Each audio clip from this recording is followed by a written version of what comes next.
నిద్రపోయే ముందు 11 మాటలు శివనామని చెప్పి పడుకోమని చెప్తారు.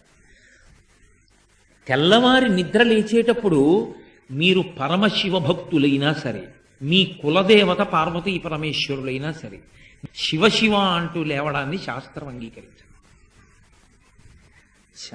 శాస్త్రమే. శివుడు కేశవుడు రెండని నేను అంటలేదు.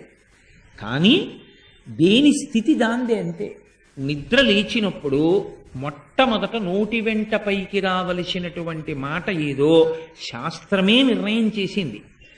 ఇంకా వేరొక మాట ఏదీ నోటి వెంట రాకూడదు. మొట్టమొదట తెలివి రాగానే రావలసిన మాట ఒక్కటే. అది 3 మార్లు పలికి లేవాలి మంచం మించింది. శ్రీహరి శ్రీహరి శ్రీహరి అన్నారు. 3 మాటలు శ్రీహరి అన్న నామం చెప్పి మాత్రమే లేవవలసి ఉంటుంది. అంటే జాగృతి ప్రారంభమైంది. నిద్ర లేచాడంటే రక్షణ చెయ్యవలసినటువంటి వాడు శ్రీ మహావిష్ణువే.